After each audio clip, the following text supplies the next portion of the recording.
चतुर्भुजो जगन्नाथः कण्ठशोभितकौस्तुभः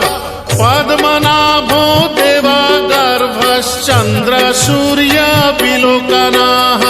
जगन्नाथो लोकनाथो नीलाद्रीशः परो हरिः दीनबन्धुर्दया सिन्धुः कृपालुः जनरक्षकः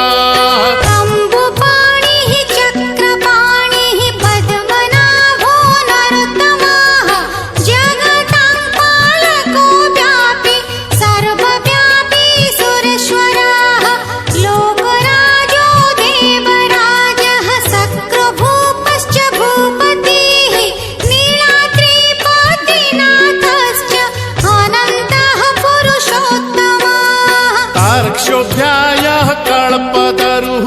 विमला प्रीतिवर्धनः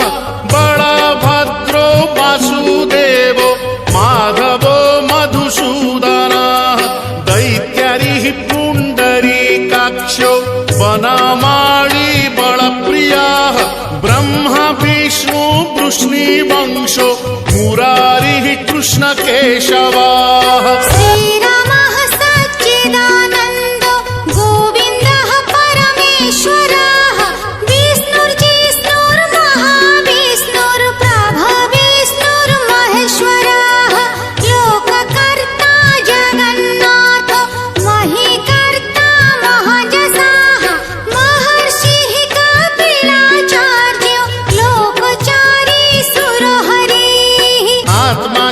जीवपालश्च शूरः संसारपालकः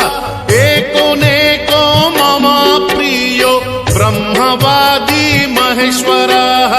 द्विभुजश्च चतुर्बाहुः शतबाहुः सहस्रकाः पद्मपत्र विशालाक्षः पद्मगर्भः परो हरिः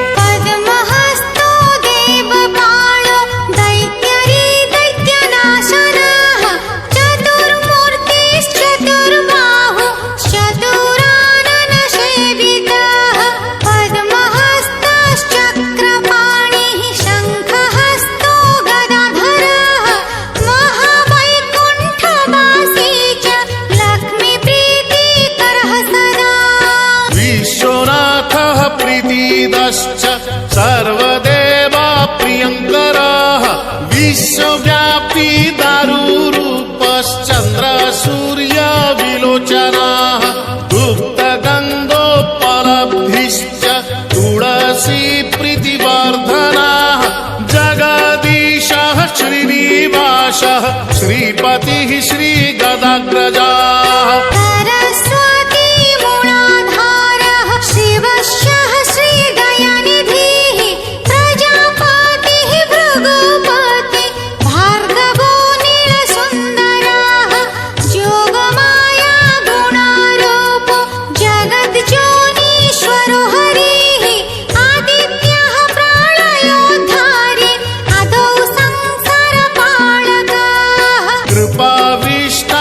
पद्मपाणि रमूर्तिर्जगदाश्रयः पद्मनाभो निराकारः निर्लिप्तः पुरुषोत्तमः कृपाकारः जगद्व्यापी श्रीकरः शङ्खशोभितः समुद्रकोटिगम्भीरो देवता प्रीतिदः सदा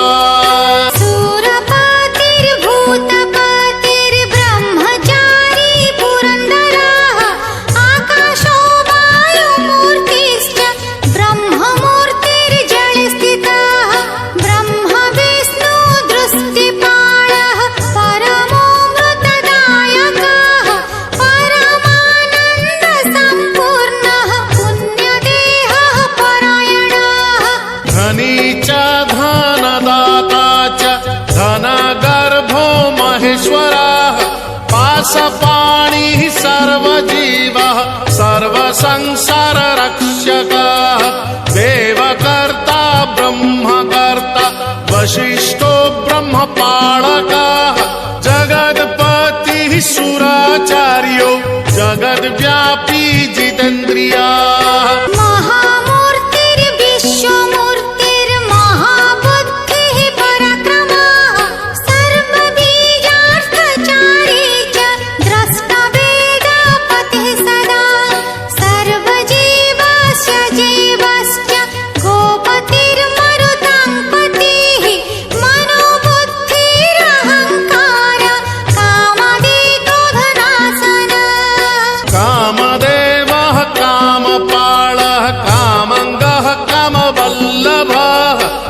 शत्रुनाशी कृपा सिन्धुर्कृपाळुः परमेश्वरः देवत्राता देवमाता भ्राता बन्धुः पिता सखा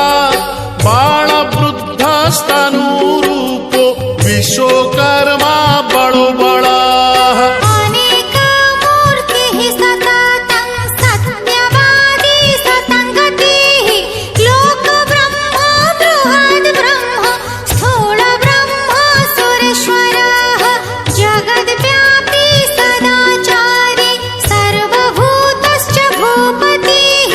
दुर्गपालः क्षेत्रनाथो रतिशो रतिनायकः बळी विश्व बळाचारी बळदो बळि वामनः दरः सहस्रचन्द्रः परमः परपालकः अकारादिमकारान्तो मध्योकारः स्वरूपधृक् स्तुतिस्थायी स्वमापाश्च स्वाहाकारः स्वधाकारः मत्स्यः कूर्मो वराहश्च नरसिंहश्च वामनः परशुरामो महावीर्यो रामो दशरथात्मजः देवकीनन्दनः श्रेष्ठो नृहरिः नरपालकः वनमाली देहधारी पद्ममाली विभूषणः मल्लिकामाळधारी च जातिजूति प्रियः सदा बृहत्पीता महापीता ब्राह्मणो ब्राह्मणप्रियः कल्पराजः खगपतिर्देवेशो देववल्लभः परमात्मा बलो राज्ञं माङ्गल्यं सर्वमङ्गलः सर्वबलो देहधारी राज्ञं च बलदायकः नानापक्षी पतङ्गानां पावनो परिपालकः वृन्दावन विहारी च नित्यस्थलविहारकः क्षेत्रपालो मानवश्च भुवनो भवपालकः तत्त्वं रजस्तमो बुद्धिरहङ्कार परोपिता आकाशङ्गः रविः सोमो धरित्री धरणीधरः निश्चिन्तो योगनिद्रश्च कृपाळुः देहधारकः सहस्रशीर्षा श्रीविष्णुर्नित्यो जिष्णुर्निरलयः कर्ता च धाता च सत्यदिख्यादिपालकः कमलाक्षः स्वयंभूतः कृष्णवर्णो वनप्रियः कल्पद्रुमः पादपानिः कल्पकारी स्वयं हरिः देवानां च गुरुः सर्वदेवरूपो नमस्कृत्यः निगमागमचारी च कृष्णगम्या स्वयं जसाः नारायणो नराणां च लोकानां प्रभुरुत्तमः जीवानां परमात्मा च जगद्वन्द्यः परोजमाः भूतवासी परोक्षश्च सर्ववासी चराश्रयः अन्ध